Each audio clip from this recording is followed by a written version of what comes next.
অভিভাবক মণ্ডলী এবং আমার সামনে শ্রোতাগণ, ছোট ছোট ভাই বোন ও দাদা দিদিদের জানাই আমি আমার প্রণাম, আন্তরিক শুভেচ্ছা ও ভালোবাসা, অভিনন্দন।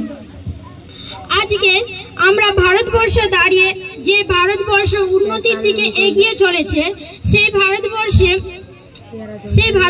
যে ভারতবর্ষ আমাদের আজকে উন্নতির দিকে এগিয়ে চলেছে, কিন্তু তার উন্নতির কারণ আজকে আমাদের বাধা হয়ে দাঁড়িয়েছে আজকের জেনারেশন। সেই মূল বাধা হচ্ছে আজকে মোবাইল ফোনের কারণে ছোট ছোট বাচ্চা বিভিন্ন গেমে, বিভিন্ন ভিডিওতে আসক্ত হয়ে পড়ছে। সেই গেম যেগুলো থেকে একবার সেদিকে গেলে আর বের হয়ে আসা যাচ্ছে না।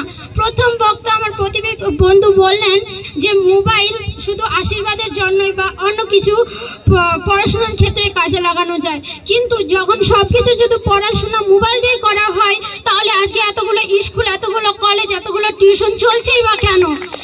সেখানে তো মোবাইলটাই ইস্তেমাল করা উচিত। সেখানে তারা মোবাইল নিয়ে যায় না কেন? তার পরিবর্তে তারা বই কেন নিয়ে যায়? আজকে একটা স্কুলের পরিবেশ নষ্ট হচ্ছে, তার কারণ হচ্ছে একমাত্র মোবাইল। আজকে রাস্তা দিয়ে হেঁটে যাওয়া মেয়েটি যখন দেখছে সামনে কিছু ছেলে ফ্রি ফায়ার খেলছে, তখন সে ইতস্তত বোধ করছে যে সেখানে যাবে কেমনি। সেখানে যদি সেই ছেলেগুলো না থাকে, চারটা যদি হিংস্র প্রাণী থাকে, তো মেয়েটা সাহসের সঙ্গে এগিয়ে যেতে পারবে। কিন্তু যেখানে সেই ছেলেগুলো ফ্রি ফায়ার খেলছে, সেখানে তারা কোনো মতেই যেতে পারবে না। কারণ এটা একটা আমাদের বর্তমান পরিস্থিতি একটা ভয়াবহ রূপ ধারণ করেছে। আজকে মোবাইল আমাদেরকে কুড়ে করে দিচ্ছে।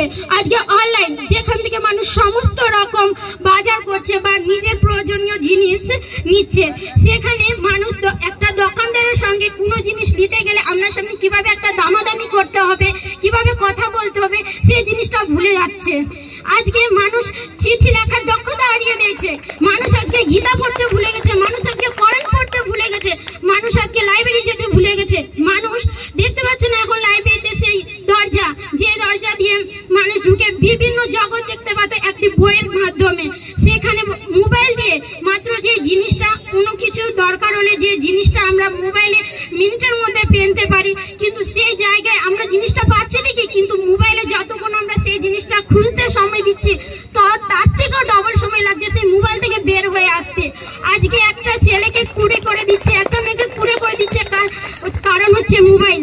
মোবাইল এমন একটা জিনিস হয়ে গেছে, এখন মানুষকে একাকী করে দিয়েছে, একটি ঘরে বন্ধ হতে বিভক্ত করে দিয়েছে মোবাইল। এই কারণে মোবাইল আমাদের জীবনে আশীর্বাদ হলেও তার অন্যতম দৃষ্টি হচ্ছে আমাদের অভিশাপ। আজকে মোবাইলের নেটওয়ার্ক কানেকশনের মাধ্যমে দেখতে পাবে যে আগে আমরা ছোটবেলায় অনেক পাখি দেখতে পেতাম, কিন্তু আজকে সেই মোবাইলের কারণে সেই পাখিগুলো দেখা যায় না, সেই পাখিগুলোর আওয়াজ শোনা যায় না। আজকে উঁচু গাছের ফলগুলো আজকে আমরা হারিয়ে ফেলছি, সেরকম নারকেল পাওয়া যায় না, বা অন্যান্য আরো কোনো ফল আছে যে সেগুলো পাওয়া যায় না। আজকে মোবাইলের অনেক কিছু ভালো দিক বলতে গেলে মোবাইলে শুধু পড়াশোনায় হয় বা অন্য কিছু ফর্ম ফিল আপ বা অন্য কিছু হয়, কিন্তু তার ভিতরে গিয়ে যদি দেখি তো মোবাইল একমাত্র আমাদের ক্ষতি করে। তার মোবাইলে একমাত্র রেডিয়েশন বা নীল রশ্মি আমাদের চোখকে খারাপ করে, ছোট ছোট বাচ্চাকে তাদের যে মস্তিষ্কের বৃদ্ধি, যে বার্ধক্য, সেই বার্ধক্য হতে বাধা দেয়। এই জন্য আজকে বেশিরভাগ ডাক্তারের কাছে দেখা গেলে একমাত্র কারণ হচ্ছে ছোট বাচ্চাদের প্রবলেম, যে মোবাইলই সেই বাচ্চাদেরকে আজকে সেই বাচ্চাদেরকে নষ্ট করে দিচ্ছে।